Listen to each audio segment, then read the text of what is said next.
Klaus Mikaelson, the original hybrid, the villain who terrorized every piece of land he steps foot in, the monster who struck fear into his enemies and worst of all his own allies. And yet, the man who would one day sacrifice everything for his daughter. Yes, that includes his own life. But how did this drastic change come to be? Was it really drastic? Was it something attentive viewers would have noticed it was inevitable all along? Now, if you've actually watched my content before, specifically videos that involves Klaus, you would have already known my opinions on the character, in which I believe he is far and beyond the best villain in the entire verse. In fact, the best character in general. I could even go further and say he's one of the best characters I've ever seen on television, period. The only reason why I believe some people don't actually think this is because Klaus is from the Vampire Diaries universe. So as an individual character, he's extremely underrated outside of the fandom, just like how the show The Originals is underrated outside of the fandom. And I know these are very strong claims, but explaining my reasoning for it is going to be the aim of the video today. Now when it comes to the video, it will be split into 4 parts, that being his backstory, his motivations, his main continuity storyline. So join me as I go through the first installment of uncovering TV villains, Klaus Mikaelson edition. To go through Klaus's backstory, I have to start from the very beginning. And yes, I mean the very beginning, as in even before he was born. Because every important aspect of Klaus's life, down to his personality and his mindset, was mostly caused by events predating his birth. Now instead of going through the entire storyline of the tumultuous relationship between Esther and her sister Dahlia, I will try to summarize it. Basically, Esther and her sister were living in a village somewhere in Denmark when their village was raided by Vikings, and they were captured and were made into indentured slaves. One of these Vikings was of course Michael, who as you all know is the father to the original family and stepfather to our titular character today, that being Klaus. Dahlia went through a lot of abuse from the Vikings and actually tried her hardest to actually shield Esther from going through the exact same thing. And what does Esther do to thank her? She got married to one of the abusers, that being Michael, who would later do the same thing to her children, specifically Klaus. This obviously pissed off Dahlia, and Esther only felt how enraged she was when she was incapable of bearing children. And obviously for help, she went to the closest powerful person she knows, that obviously being Dahlia. And Dahlia, out of anger, forced Esther to make a deal. If she does the fertility spell for her, then she has to give her the firstborn child that came from the spell, and also every single firstborn child in each generation. And eventually Esther did give birth to her first child, that being Freya. When Freya was 5 years old, Esther had to give her up to uphold the deal, and also the fact that she really couldn't stand up to Dahlia. This creates a bit of a problem with Michael because he has no idea about the deal and would obviously be confused as to why Freya is suddenly missing. So she had to lie to Michael, telling him that she died from a plague. And now we get to the part as to why this is important to the character of Klaus, which is that based on Freya's utter confusion as to why every single one of her siblings hated Michael and also her conversation with Finn, confirms to us that Michael drastically changed after he assumed Freya died. Any possible redeeming qualities Michael may have had died along with Freya. Freya, now that I'm healed, I need power. Now my father's still in the tomb where I left him. I think it's time that I go back and I channel him. Finn, I need a moment alone with him first. It's been 1,000 years. He doesn't even know I'm still alive. Believe me, Freya, that is for the best. He's a monster. He wasn't a monster to me. Well, he changed after you were taken. Freya, I spent years hoping that he would go back to being himself, but he never did. And from what I understand, over the centuries, he's grown far worse. Just a few minutes, my sweet Monin. After Freya's presumed death, Esther had one more child, that being Elijah, before we actually get to the birth of the main character today, and Esther's 4th child, Klaus. Now with Klaus's birth, unlike all of his siblings born before or after him, Klaus wasn't born from the union of Esther and Michael, but actually through the union of Esther and a werewolf called Ansel. This was done through a moment of unfaithfulness. Obviously with infidelity, there's always the problem of the other spouse actually finding out, and when the other spouse is Michael, it is cataclysmic. So out of fear, Esther hid the infidelity from Michael, but the situation is made 10 times harder as a fruit from this infidelity has already sprouted, that being Klaus. When Klaus was first born, according to both Esther and Michael actually was happy for once, just like how he was before the presumed death of Freya, as he viewed Klaus to be the most like him, strong, fierce, and the eyes of a warrior. Obviously this is because Klaus is a werewolf, and due to the curse, they were made to be a lot more aggressive from birth, as aggression causes violence and violence could lead to death and therefore trigger the curse. He told me I was naive, but I could never fathom how deep your hatred ran. I didn't always hate him. When Niklaus was born, I was overjoyed. I thought, this one has the eyes of a warrior. He will be worthy. But my hope was short-lived. And when I found out that he wasn't really my son, my relief was glorious. But that passed with the knowledge that he was begat of a beast. So how did Michael's demeanor change again drastically, and why did he hate Klaus so much to the point of having him singled out specifically and having him be the main recipient to his cruelty? Obviously, it can't be because he found out that Klaus isn't actually his child, because he only found that out after Klaus became a vampire. And we know that he despised Klaus way before that, like since he was a child. And to actually find out where this hatred actually originated from, well, based on what we've actually learned so far, this all stemmed from something Esther did again. Obviously, like I said earlier on, Klaus as a werewolf is a lot more aggressive than a regular human, making him a lot more prone to murder and triggering his curse, which will obviously expose Esther's infidelity to Michael.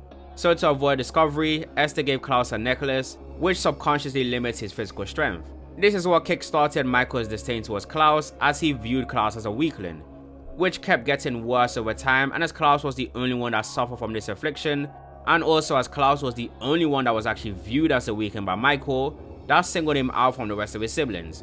This went on for over a decade, and in his mind, nobody had his back, not his siblings, and worst of all, not even his mother, who claims to love him.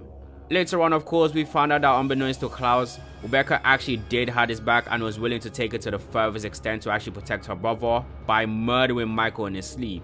But she was eventually stopped by Elijah before she actually did it. Klaus's mistreatment at the hands of Michael continued until the eventual death of the younger sibling Henrik at the hands of werewolves. This is what led to Esther creating a spell that turned her husband and her children from humans into the first vampires. However, this spell had a lot of negative side effects, but the worst one is the insatiable hunger for blood, and no one felt this side effect worse than Klaus. Our father forced our mother to call upon her black magic in order to make us stronger. Drink! Drink! Thus the first vampires were born. But with this speed, this strength, this immortality came terrible hunger. And no one felt this hunger more than Niklaus.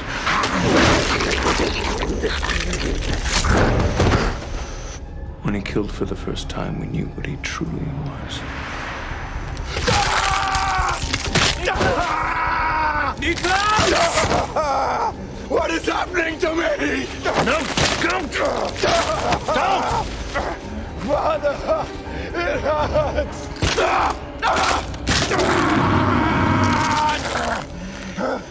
He's a beast, an abomination.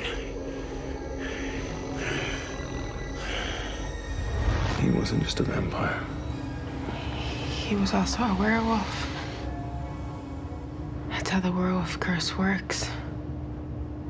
It isn't activated until you take it live. Niklaus was the result of an indiscretion our mother had hidden from us all. An affair with a werewolf like yourself. Infuriated by this betrayal, my father forced our mother to cast a spell that would suppress Klaus's werewolf side, denying him any connection with his true self. The spell that Esther did to bind Klaus's werewolf side eventually became known as the hybrid curse, which was the curse that Klaus was trying to break when we actually first met him. The hybrid curse became the last straw for Klaus when it comes to his relationship with Esther, as he views this as the ultimate betrayal. And also, this is the ultimate combination of over a decade of neglect and turning a blind eye to Michael's abuse for something he has no control over. A situation made 100 times worse based on the fact that Esther is more than powerful enough to actually stop Michael if she actually wanted to. So for that reason, he murdered her and framed Michael for the murder, likely because he was afraid of his siblings' reaction towards his action. Which is very likely the same reason why Elijah didn't actually let Rebekah kill Michael, even though he understood why she actually wanted to. Elijah actually stopping Rebekah from actually killing Michael is what kickstarted his millennium-long life of saving Klaus, because he believed that he actually owed it to him because he had the chance to actually let Michael die and he stopped it from happening. But anyways, after the murder of Esther and the framing of Michael, Klaus, along with his closest siblings Elijah and Rebekah, swore a vow that they agreed to stand by for the rest of their immortal lives, just before they began their millennium-long flight from their father Michael. We stick together as one. Always and forever.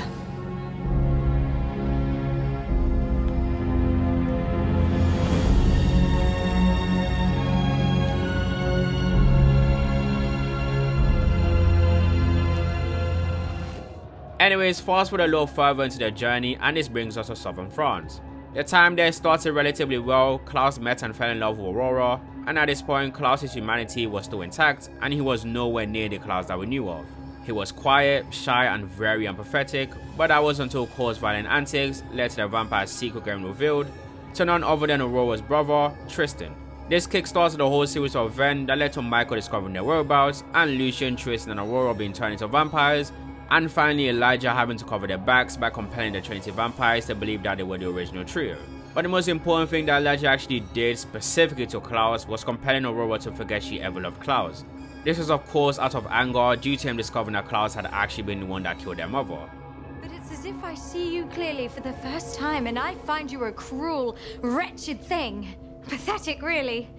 And unworthy of anyone's love, let alone mine. You don't mean that. After all, your own mother turned against you. If she who gave you life could come to loathe you and then be snuffed out by your own hand, then what hope is there for you? You're breaking my heart. And you swore that you would never speak of this. I owe you nothing. We are not alike. And I could never love you.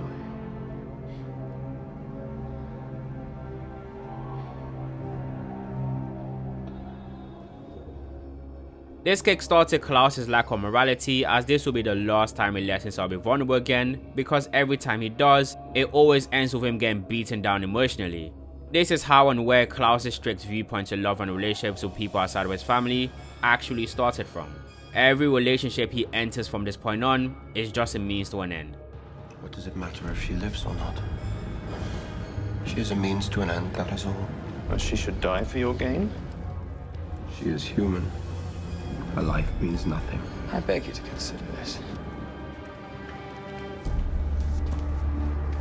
Are you so foolish as to care for her? Of course not. Love is a vampire's greatest weakness, and we are not weak, Elijah. We do not feel, and we do not care. Now, although the abrupt end to the relationship with his first love and what Elijah actually made Aurora tell him, although it had a massive impact to his life, this wasn't what actually created the Klaus we met in the Vampire Diaries. The breakup incident only poured gasoline onto the catastrophic mess of a psyche that was Klaus's mind, but the spark that lit the fire was an incident that occurred a century afterwards. I'm of course referring to the Brother of the Five incident, in which a simple mistake from Rebekah almost caused the extinction of their family.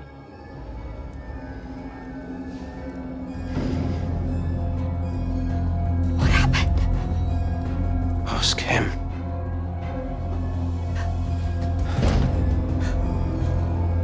Only he cannot answer because I have ripped out his tongue, along with the rest of them. Nick, I had no idea. But you should have. Your only family was nearly wiped out because of your stupidity. What did he promise you? Nothing. Nothing. He would not have made a move unless he knew you were vulnerable.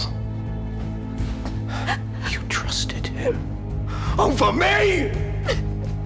What did he promise you? Nothing, Nick, I swear. What did he promise you? Nick. Tell me, Rebekah! After the originals became vampires, this is the single most important event in the lives of all of the originals. This is the event that left Finn in a box for 900 years. This is the event that started to cause Kol to be ostracized by his family. This is the event that made Elijah refuse to fall in love with anyone ever again. This is where Klaus's relationship with all of his siblings took the form that we remembered it being when we were first introduced to Klaus, as Klaus from this moment turned from a shy, loving and compassionate brother to a ruthless and sadistic general. Klaus after this moment now understands that Michael isn't the only person that was actually after him and his siblings. This is how his paranoia went into overdrive. Klaus now views anyone that isn't them as a potential enemy, to the point that he struggles to maintain friendships that last long, to the point that he also struggles to maintain romantic relationships that last long. This is especially the case as Rebekah's love for Alexander and her insistence to becoming human again was used to manipulate her to nearly causing the extinction of all of them. Klaus from that very moment closed himself off so much that it's nearly impossible to manipulate him. But worst of all, the biggest thing that Klaus actually learns was just how brutally effective acts of violence is at getting results. As initially, Klaus and Elijah wanted to just use diplomacy and talking to avoid the Brotherhood, and that approach failed miserably, so after that point, Klaus uses violence first and negotiations later. The concept of death became nothing in the eyes of Klaus. Morality went straight out of the window. That man will kill a teenager to get his way. In a few centuries, Klaus and Rebekah became so violent that Elijah thought they had no humanity left. Along with kickstarting his crippling paranoia, this event was also the reason why Klaus refused to let Rebekah pick boyfriends for herself. Klaus's paranoia got so bad that he starts to not only affect his relationships, but the relationships of everyone around him. Klaus became a full-fledged dictator that maintains order through deterrence, and this deterrence is a set of daggers that was seized from the Brotherhood. Anyone that steps out of line faces the same fate Finn faced, just for being a potential threat to the siblings. This state of mindset is something Klaus continued for almost his entire life. Now, when talking about his motivations, I must mention something that didn't come from this specific event, but more so something that he has been reminded of from the day that Michael actually began beating him when he was a child. I know you consider yourself an expert in brotherly dynamics, but you don't know my brothers half as well as you think you do. You're wrong. Klaus won't be able to walk away from this. He and I are the same. We manipulate, we thirst for power, we control, we punish, but our actions are driven by one singular place deep inside. And what's that? We're alone. And we hate it. Just like Catherine said, Klaus's mindset is pushed by the fact that he is alone and he hates that. Klaus was alone during his childhood as Michael's anger and hatred was directed specifically to Klaus. He was alone after discovering he is the only person on the planet that is like him. Nobody's a hybrid, only him. Finally, when Michael was chasing them for a millennia, in Klaus's mind, although all of his siblings viewed it differently, in Klaus's mind, Michael was trying to kill him and him alone. This is what causes Klaus's fixation on breaking the hybrid curse to not only make him strong enough to kill Michael once and for all, but to also make more people like him. This is why he was so scared that Hope later on will be taken away from him and will be replaced as a father by either Elijah or Jackson due to Haley's romantic relationship with both of them. That's why as much as his siblings have betrayed him and vice versa, he still wants to keep them very close to the point that he basically began tolerating Haley and protects her just as much as he does with his siblings. His fear of abandonment is also used strategically as both an offensive and defensive strategy. A lot of people assume Klaus's excessive violence is done just because he can, for little to no reason. This is something even Damon assumed. I think that this has something to do with a certain blonde vampire. I think you murdered Carol Lockwood, and I think you're worried that Caroline's never gonna forgive you. You've done worse. Debatable. See, I don't mind being the bad guy. Because somebody has to fill that role and get things done. You do bad things for no reason. You do them to be a dick. Debatable. If you're gonna be bad with purpose. Otherwise, you're just not worth forgiving. Damon and Klaus mirror each other. They are both great characters that do a lot of brutal and violent acts for very selfless reasons. Like Damon said, their evil nature is done with a purpose. With Klaus, he does it as a form of deterrence. Not just for himself, but the rest of his family. Again, like Damon said, somebody has to. Klaus took upon himself to be the hated one, the violent sadistic one, the one that makes enemies so scared of him that no one would dare come up to his family, knowing the consequences that An end so cruel, the devil will weep. The main reason why Klaus brings upon himself to be the evil one and the hated one, an image of infamy that he alone bears, is for the simple reason that he has always been singled out for his entire life. So at least for once, he can use it to protect his family from Michael and from anyone who would want to do any harm to his family. A lot of people assume after Hope was born was the first time Klaus began acting selflessly. Klaus has always been like that, but his controlling nature and excessive violence makes it really hard for people to actually see that. Yes, Klaus stops Rebekah from falling in love, but this is a rule that Klaus himself follows. It's not like he couldn't, he just didn't, as he needs to avoid his love for others being used to actually manipulate him, like what actually happened to Rebekah. Which is a theme for Klaus because just like how he seeks requited love from the people that he cares about, he also seeks control as he believes he's the only one that can protect them, because unlike his siblings, Klaus is undefeated, the strongest and the most feared. And this is the balance that Klaus struggled with until the day that he died. Klaus, like Catherine, had a lot to build up even before his name was first mentioned, even before we first meet Rose. Klaus's aura was still felt from season 1.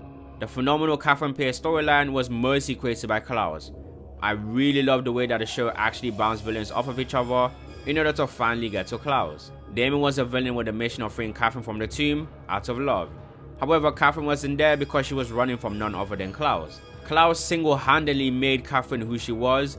Klaus inadvertently turned Catherine into the being that we met at the end of season 1 by wiping out everyone that Catherine cares about, leaving her to wander the world alone. And like I said, the act of violence is a brutally effective tactic due to its deterrence nature, and Klaus wiping out Catherine's family was so effective that Elena didn't even want to fight back knowing how the results will end.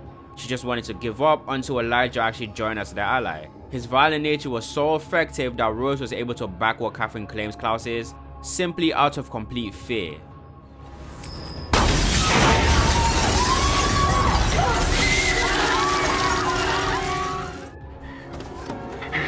You're gonna be okay. I know. Who's behind that? I don't know. Where's Slater? I will find out. Who the hell knows? He's not behind this. He's a good guy. He wouldn't betray me. And who did it? It's Klaus. Don't you understand? You don't know this man. We're dead. We're all dead. This wasn't Klaus. This was Elijah. But Rose was so terrified of Klaus that she wanted to believe it was, because that's the only way it makes sense for her. But anyways, all of this leads up to the first time we actually do meet Klaus, technically, after he took over Aloric's body. And I'm not gonna lie, I didn't like Aloric as Klaus the same way I didn't like Tyler as Klaus, because Joseph Morgan is Klaus. Nobody can play Klaus better than him in any of the 3 shows. But anyways, Klaus showed up, tried to kill Bonnie, it failed due to trickery, and we finally get the payoff of a whole season worth of build-up when we were first introduced to Klaus, and just like with Catherine, the intricate build-up for Klaus paid off spectacularly. The fear and aura built around the character of Klaus was 100% justified. Klaus was viewed by everyone as this unbeatable psychotic madman, and he proved all of them right because Klaus, unlike Catherine, actually won.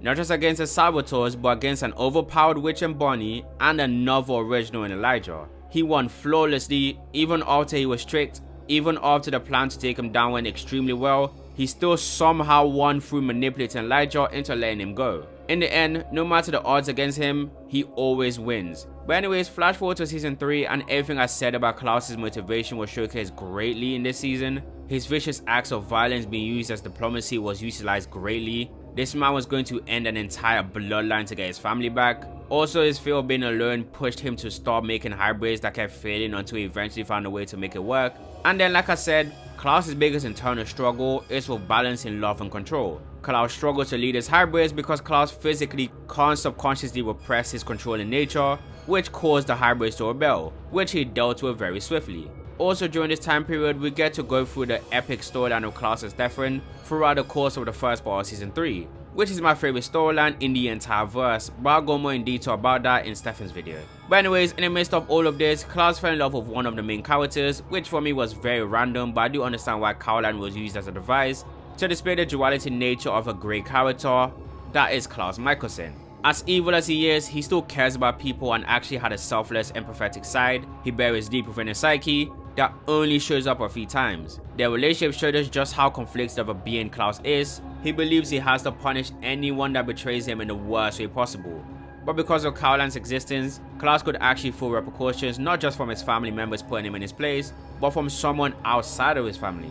An example of this was when Klaus brutally wiped out his hybrid pack for betraying him, and worst of all, drowning Tyler's mom because he wanted to hurt Tyler, the same way he did with Catherine. During season 4, Klaus met a wild and charismatic werewolf who is a lot like him in many aspects, as both felt to learn in the world, and although they were afraid of it, they never let it keep them down. This werewolf is obviously Haley. This kickstarted the whole series of events that led to Haley seeking refuge at Klaus's apartment whilst trying to run away from Catherine. This led to a one-night stand, which for the first time ever, a vampire in Klaus was able to procreate.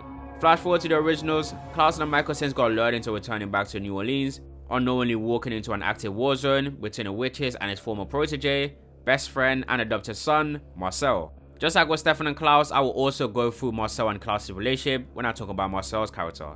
But anyways, during this conflict, we actually get to see Klaus' relationship with Hope through Haley. When Klaus first found out about Hope, he didn't particularly care about her existence because he viewed it as a manipulation tactic and a potential weakness that could be used by his enemies. But over time, he started to slowly see why having Hope is a major benefit to the way that people actually perceive him, just like what Elijah was actually trying to tell him.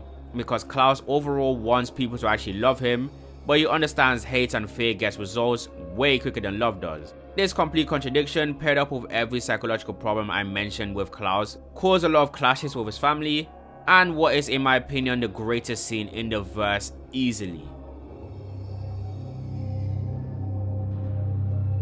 Elijah's home, there's only one dagger. Which one of us will you be punishing today? I contemplated a game of eeny, meeny, miny, mo. You betrayed me. My own sister. Klaus, don't you dare. Or perhaps it should be you, brother, stealing my child away with every fawning moment of tenderness you show to Haley. This has nothing to do with Haley. It has everything to do with her. She's adored you since she arrived. And now my child, my blood, will grow up to call you father. Is that what this is? You are once again worried that you will be left behind. Has history taught you nothing? We don't abandon you. Nick, you drive us away. Is that so? What have I done lately, other than cooperate? And bow down to you, brother, to make up for daggering you, for the greater good of our plan to reclaim our home. Look the other way, sister, while you repeat the same cycle with Marcel, falling again for a man you shouldn't be with, while he controls the empire that we built, that he took. Now I make no excuses for past sins. But in the one moment when you two could have chosen to stand by me, to believe in me, and believe my intentions for my own child were pure, you chose to stand against me, to side with my enemies.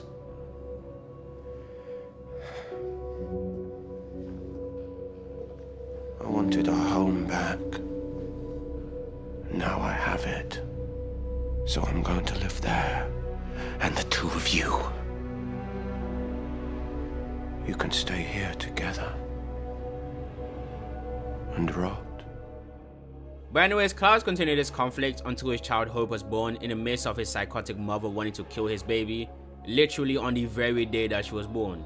But after Hope was born, Klaus showed once again, as selfish as he can be, he could also be extremely selfless to the people he actually loves by giving up his own daughter, the one being he cares about more than anything in the world, even more than himself. He did this to push the narrative that she died to avoid the witches coming for her, and he gave her to the one person that actually wants a child more than anything in the world, even though he just found out that that very person tried to kill him. That person obviously being Rebekah. Flash forward to season 2, a new threat showed up, that being Dahlia.